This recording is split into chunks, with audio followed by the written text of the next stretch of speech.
Hello, everyone. I'm Bill Raggio. I'm a senior fellow at Foundation for Defense of Democracies and editor of FDD's Long War Journal. This is Generation Jihad, the podcast that covers all things in what used to be known as the global war on terror, but we now call the Long War.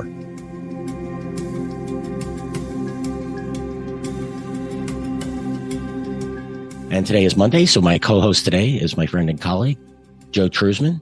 Joe is a senior research analyst at FDD's Long War Journal, where he focuses primarily on Palestinian terror groups, Hezbollah, and just about everything going on in the region. Joe, happy Monday, and great to have you as my co-host today on Generation Jihad. Hey, thanks, Bill. Appreciate you having me, and a lot to talk about today. No, Joe, it's your show too. Joe, it's been a really interesting weekend. The last 24 hours in Gaza, the Israel Defense Force withdrew a division and a brigade from Khan Younis. That's a southern city near the border with Egypt, but just a little bit, a couple miles north of Rafah. The Israelis are claiming they're been withdrawn to rest and refit, and that things are going well in Khan Younis. So right now, the Israelis have a brigade and elements of a brigade that are basically in north central Israel that's dividing Gaza in two, maintaining a dividing line in between the north and the south. So, Joe, I want to discuss what's the meaning of this? Why is this happening now? What are the Israelis saying the reasoning for? What do we think the reasoning for this is?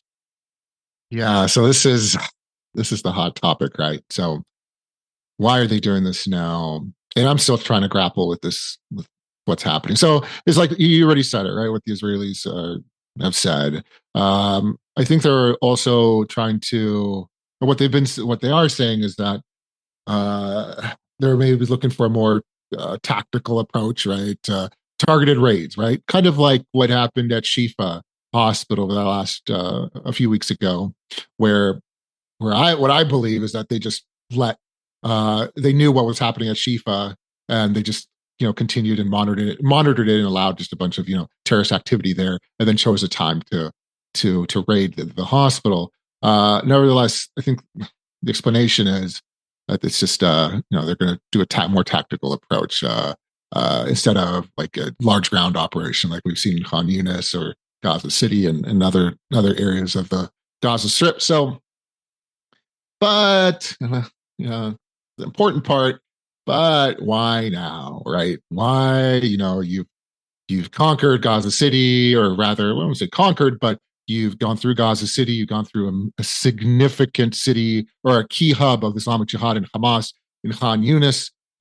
It's been 6 months already. By the way, now it's officially 6 months. Been through this unbelievably, and they made good progress. Israelis are very surprised how well they've done so far. But now, why are they seemingly scaling back? Right? It's tough. There's been a lot of political pressure. We've talked about it so much, Bill, right? Political pressure from the United States, from the international community. And there was this call between Bibi and Netanyahu a few days ago. And I think it was on last Thursday. And then you saw this change that happened right away after the call, right? For instance, the Israelis opened up a crossing in northern Gaza that had been shuttered since October 7th, right? It just opened up, right? The crossing was destroyed by the Palestinians, wasn't it? I think it was. I don't know. Crossings were destroyed, or at least heavily damaged. I can't recall because there's two. There's one that's for foot traffic, I believe, and then there's one for goods. But anyway, and that I could be wrong on that. Nevertheless, I think they were damaged. But this one was opened, okay? So right after the call. And then I'm talking about same day.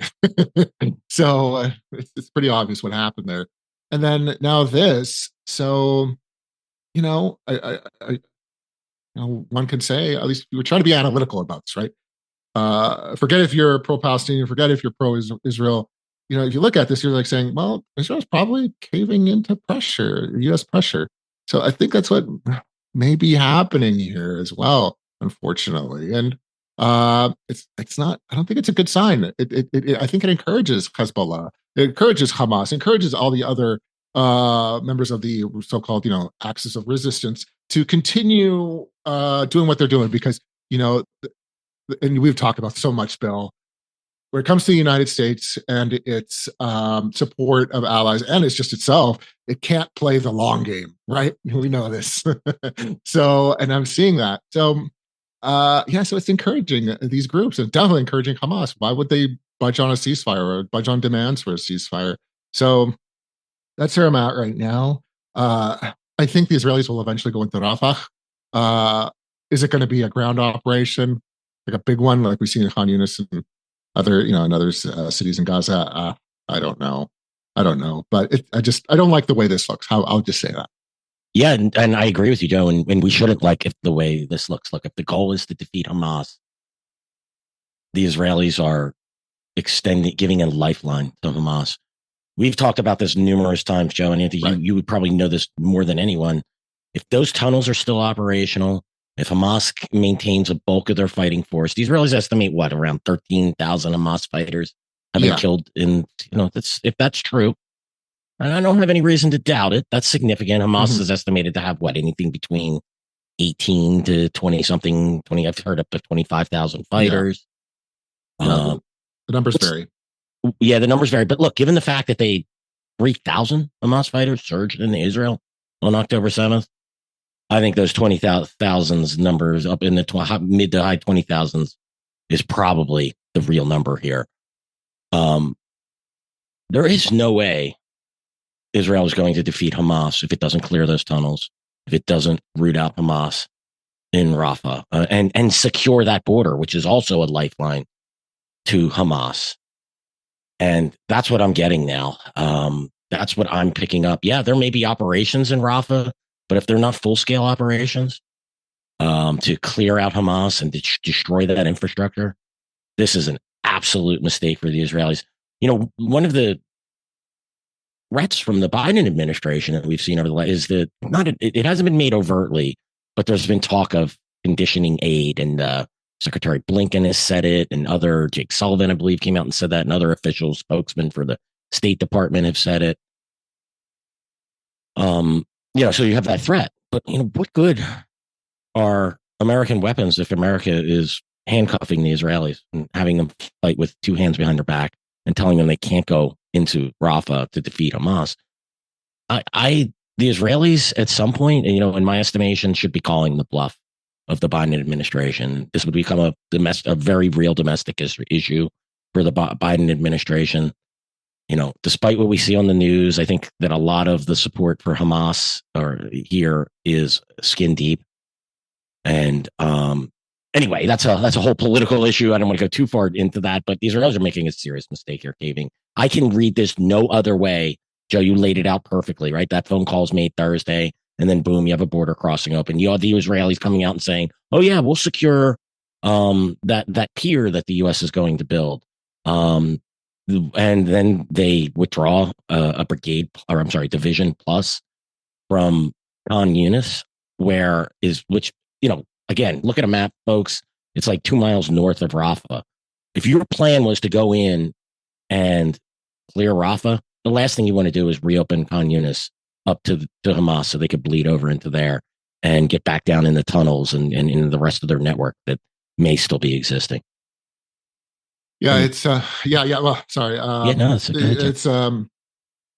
It is strange, and it does indicate that it's due to pressure that Israel is doing this, and doing this. I feel like it's just gonna make this war last longer, right? It's exactly, Joe. You were reading. I said, saying to myself, it's going to extend this war. It's going to extend it. Yeah, there you go. Exactly, and so it's just.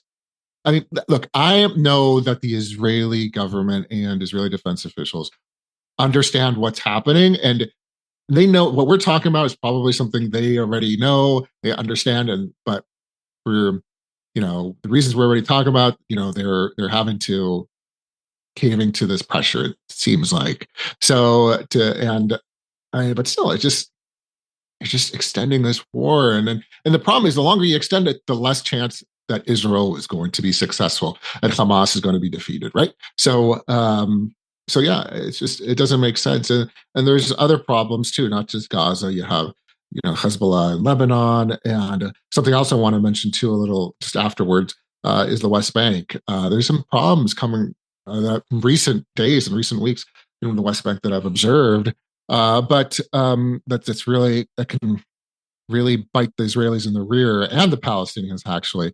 But we'll talk about that in a moment. But anyway, yeah, it's just extending everything. It's just extending this way. That's what you're doing. I understand you want to save lives, and the United States wants to do this in a certain way. They want to. But I read it somewhere. They want to something about shaping the war or something like that. The way it's done. Nevertheless, I just think it's just a crapshoot. Wait, Right. Joe, the Israelis said that this was part of them shaping the war? Yeah, so I read right? somewhere that the United States was trying to shape the way this was done, and I can't recall the exact word, but I remember shaping the way. Like it's just really strange, and I saw it some days ago. So I mean, this is just me talking off the top of my head, but I remember seeing that, and it stuck out to me. So, but nevertheless, yeah, it's just. But it's clear that they're trying to shape it. I mean, I don't need. They are shaping it. They have shaped it now significantly, right? It's clear. I mean, you don't have to read it somewhere else. I mean, if you've observed this, you can see it already. So it doesn't matter where it came from. Yeah, there's a lot of problems, and at the end of the day, Hamas and its allies are going to be very happy to see this, and it's definitely going to encourage them to keep going. I mean, if you're Hamas, you're going, wow, the Americans are doing my job for me. Pretty much. If you're the Iranians, you're going, wow, we could really pressure the United States to come down hard on its key ally. I mean, this is all of the wrong messages are being sent here. If you're, so I've heard the argument, well, this gives time and space for the U.S. for Israel and Hamas to negotiate a hostage release. Hamas's position since this began was that, or actually since the first hostage exchange, has been no more hostages released until there's a permanent ceasefire, which means an end to Israeli operations in Gaza. That's what Hamas wants. Do you think does anyone really believe that Hamas is going to moderate that position now that the U.S. has forced Israel to put a pause on its operations, to withdraw forces from Gaza? This isn't how diplomacy works. This isn't how carrots and sticks work. This is the exact opposite. This is how you get the opposite outcome than you intend. And then, at some point you start asking the question, what does the Biden administration intend the outcome for Israeli to be? I don't know the answer to that anymore.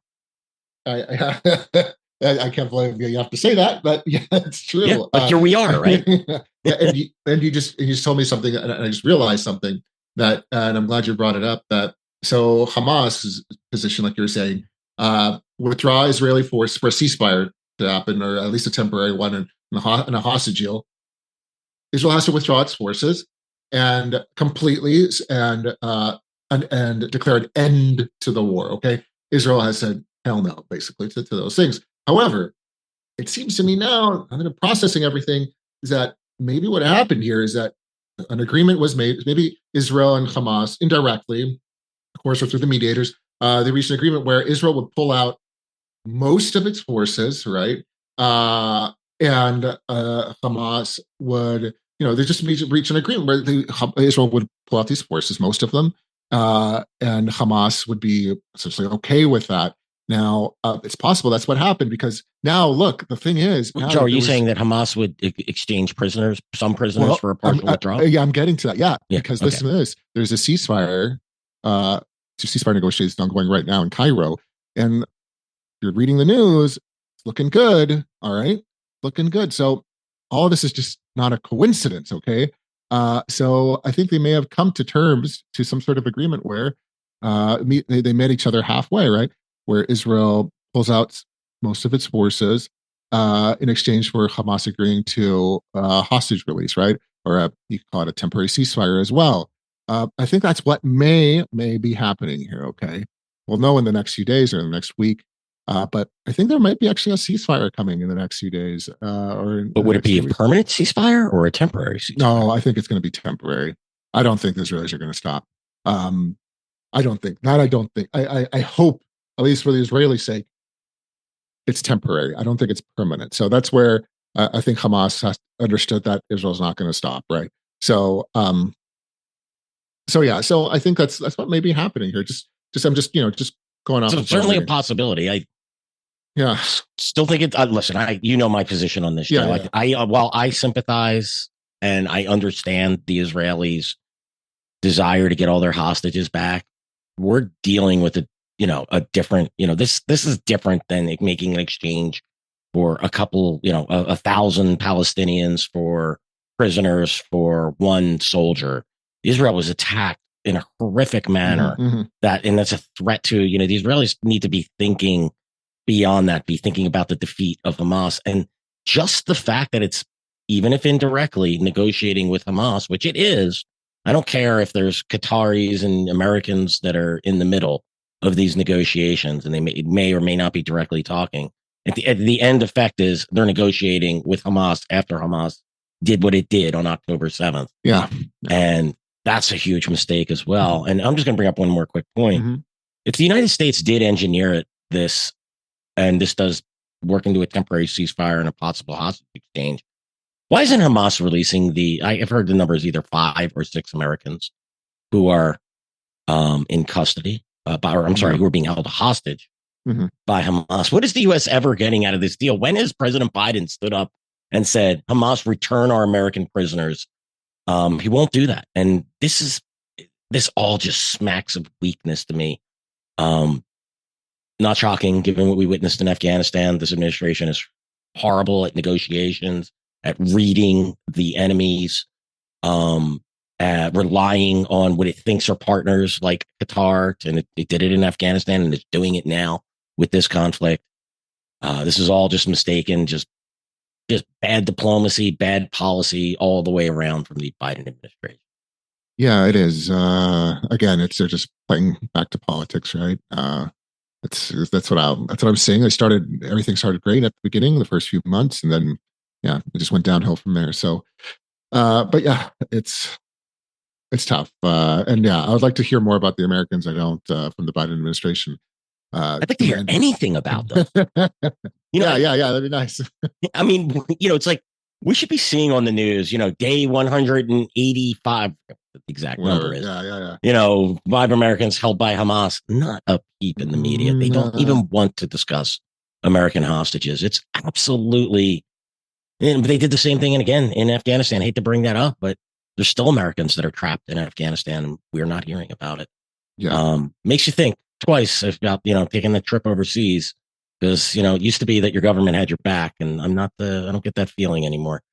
One quick point I want to bring up too. One of the things and I mentioned this earlier, the Israeli claim is, well, it's only withdrawing those forces to rest and refit that division, which has been fighting in Gaza. Sure, they have been fighting in Gaza for a long time, 5 months.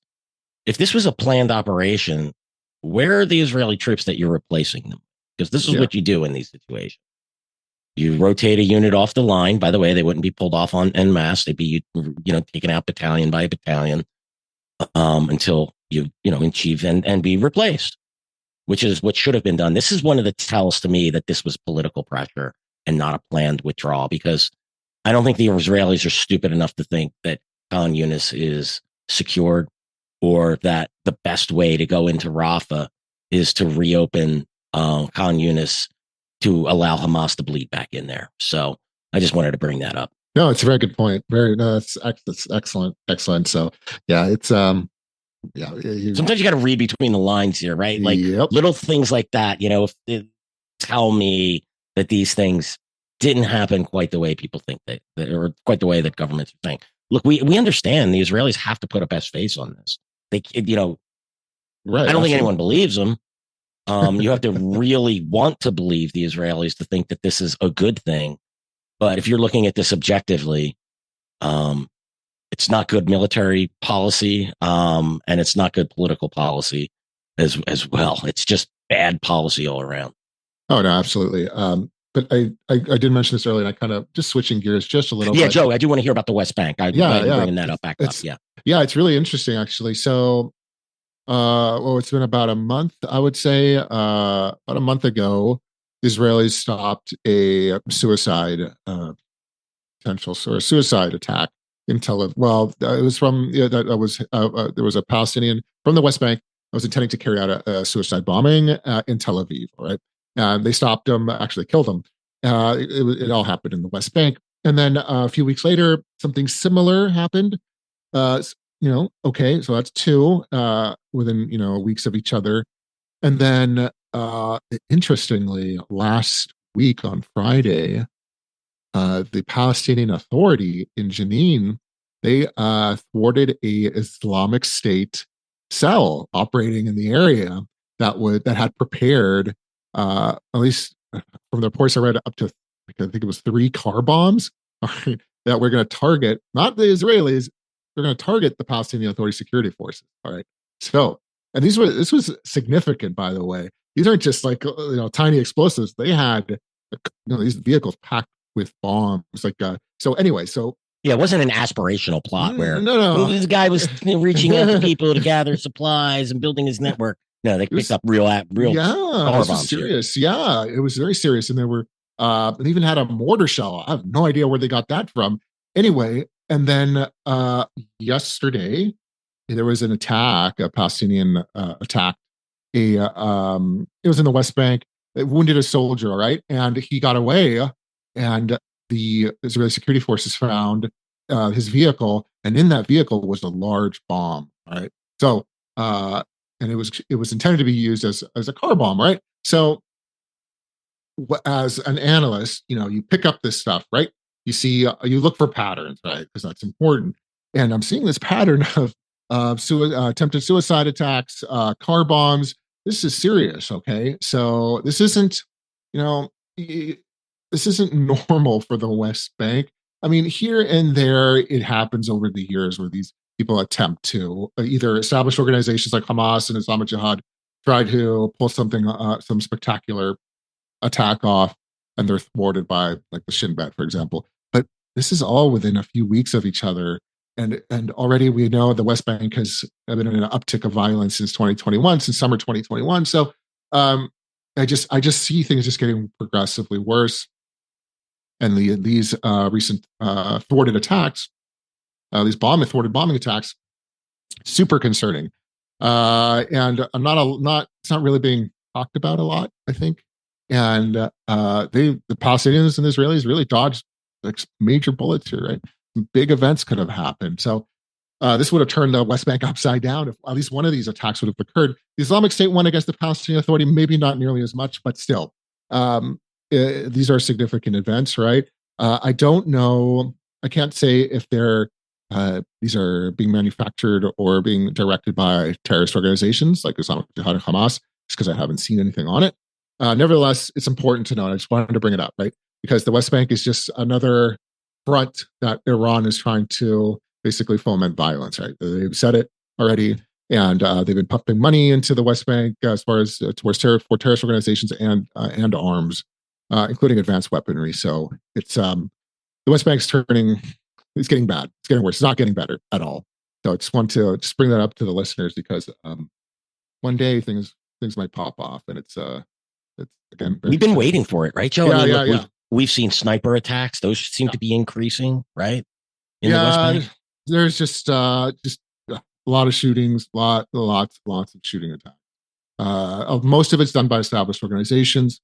Again, Al-Aqsa March Brigade, Islamic Jihad, Hamas, but and there's so much focus is on Gaza, so much focus on Hezbollah and Lebanon. Again, not a lot of attention being paid to the West Bank, and I understand that. But again, I'm saying Israelis and the Palestinian Authority have dodged some serious attacks. Like they've gotten very, very lucky. I cannot emphasize that enough right now.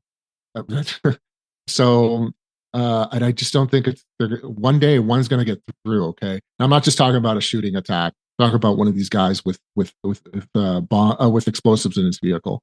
All right, so it's gonna. I'm afraid it's gonna happen. So hopefully I'm wrong, right? But just wanted to bring that up. Yeah, and to your point about whether large car bombs tend to not be built by individuals. They tend to be right. Yeah, it's a network.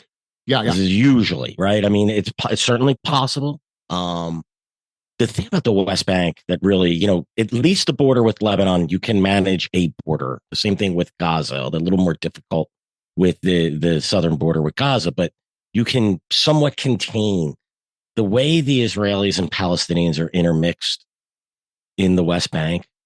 I mean, there's just enclaves. And if that kicks off, if one of these large attacks come through, and if Hamas and Palestinian Islamic Jihad and Alaska sense weakness because of an Israeli withdrawal from Gaza and decide to kick things up, this is the one that's really difficult for the Israelis to contain. I think the West Bank, to me, gets it gets ignored. And it's understandable right now because that's not where the bulk of the violence is coming from. But boy, if that, correct me if I'm wrong, Joe, but if that goes off, this is one that's really difficult for the Israeli security forces to deal with. Yeah, absolutely. And they've just been containing things over the last more than like 2.5 years or so. So containing the West Bank, and they've had they've had a lot of success in doing it, but it's not going away, right? It's not going away. So, and we've talked about it before. I think eventually Israel will have to, once it's done in Gaza, or maybe not, maybe do it sooner than that, they'll have to focus its attention on the West Bank. Okay, I mean, at least the northern West Bank. So where most of these groups operate. So anyway, yeah. So just keep watching the West Bank. That's what I'm saying. It's super important. Bad things are happening there, and I don't see things changing. That's the bottom line. And Joe, any new developments since the Israeli strike in Damascus that killed the senior IRGC general, his deputy, and I believe it was 4 or 5 other IRGC officers? Have we seen any response from the Iranians, or is this? Are we going to see a revenge, a dish best served cold here? Yeah, that's what everybody's been waiting on, right? What's going to happen? And we talked about it on Friday with Benham, talked about it extensively, but nothing yet. So there's different reports that have been published that the Iranians may just be biding their time and may do it at a date of their choosing, which is the words that you often hear from governments and state and other state and state sponsors of terror. They'll wait, when at a time of their choosing to respond. So we haven't seen anything yet, right? And but that doesn't mean that nothing's going to happen. I think I really don't think Iran's going to directly attack Israeli soil. I think that would be one of those what you would only see in a formal war, all right, between Iran and Israel, right? I could see that if Israel attacked Iran's nuclear sites, let's say, for example, that's when I'd imagine Iran would launch ballistic missiles at Israel. So I expect something more on the lines of in a third party country, right? Proxies and exactly, right. Which they've been doing this for a long which is time. Happening today. It's happening every day. That's the irony of all of this. Is like we're waiting for an Iranian response, but the reality is it's been a continuum of attacks by Iran's proxies, by Hamas, by Palestinian Islamic Jihad, by Hezbollah, by the Houthis, by the Iraqi and Syrian militias in different ways. But even then, they've launched I think they did launch a drone against Israel during this time period. I don't know if it made it through, but they've been still trying to do this. So, yeah, I mean, but we are looking at like a direct response. There's been some talk of Iranians attacking, Israeli embassies. I believe an Iranian official said that, that's an actual distinct possibility. Yeah. And so, again, they could be trying to rattle cages or they could be serious. I tend to take them at their word, or at least prepare for, and, when they say something like that, I'll take them seriously because they've done it in the past, as we outlined last week, right? Continuum attack on diplomatic buildings, embassies, consulates, and things of that nature. Since the founding of the Islamic Republic of Iran. Yeah, and I think at least part of their strategy has succeeded. And what I mean by that is that they caused a lot of fear in Israel, right? And a lot of headlines that, Iran's going to respond. So you started seeing all sorts of, and we talked about it on Friday. We started seeing reports of people in Israel going to the grocery market, pulling out money out of the bank. So partially they did succeed, right? And again, they don't have to necessarily respond militarily. They can, they can do other things, right? On the diplomatic front, or even up their nuclear activity, which I'm definitely not an expert in. But there's all sorts of other things they can do, right? So, and then again, we can resume attacks on the United States, right? On American troops. So, nevertheless, I think they will do something. Again, I just don't think it will be an attack directly against Israel on Israeli soil. But you never know. There have been times where Iran has financed bombing attacks or other attacks on Israeli soil, right? Against Israelis on Israeli soil. So that may be the case here. I think there was one case that happened it was before the war started. There was a bomb that went off in a park. And I don't know if it was in Tel Aviv. I can't recall exactly. But anyway, it was before the war started. I think it was during the summer of 23. And there was reports that it was from Iran. All right. So, but I can't confirm it. But it's so anyways, that's my point, right? So it could be something like that too. So nevertheless, we'll see. But nothing has happened as of today, right? So we'll see what happens. And Joe, would the Israelis consider an attack on, say, a consulate or an embassy, or just a prominent Israeli civilian overseas? Would that be considered this attack of the same magnitude as, say, an Iranian attack directly on Israeli soil? No, I don't think so. The Israelis have thwarted, with the help of the Shin Bet, and with the help of the Shin Bet, of course, they've thwarted several attempts on Israeli businessmen working in Europe, for example, that have been the targets of the IRGC. All right, and the IRGC worked through, I believe, through proxies on that as well. No surprise. So, nevertheless, it's and there was some incidents in Turkey as well a year or two ago. So, but I don't think they would respond in the same manner as if the IRGC would, or if the Iran would have attacked Israeli soil. I think a lot of it depends on the target too, right? If there's a target, like an Israeli embassy, of course, that could be it's Iranian. That's Israeli. That's a symbol of Israel, and I believe it would be considered Israeli soil, right? So it just depends, A, what happens, and B, what the target is. So it's tough to say, but there's a lot still up in there. A lot of options available to Iran, and nobody knows exactly what's going to happen, to be quite honest with you, what they're going to do. So it could happen any day now. It could happen 3 months from now. So we'll see. All right, Joe, thanks. That was quite, I think we covered quite a bit of ground there today in a quick amount of time. Anything else before we finish up? Again, just watch for news about a ceasefire happening, or for Hamas accepting a ceasefire, at least a temporary one, in the next few days. All right, just watch for that. I suspect it's going to happen. That's interesting. I guess that could be, seen as a glimpse of, look, I'd love to get those hostages out. I think it's really been the problematic part of this operation for the Israelis, but I think in the bigger picture, I really think it set the Israelis back significantly. But Joe, thanks again for joining me today on Generation Jihad. Yeah, it's always a pleasure, and we'll talk again soon. Yes, we will catch up very soon. Thanks, everyone, for listening to today's episode of Generation Jihad. Just a reminder, you can listen to us on YouTube, Apple, Spotify, and anywhere else you listen to podcasts. Please subscribe to Generation Jihad and leave us a review, preferably a positive one, but only if we earned it. Thanks again, and we'll see you all again real soon.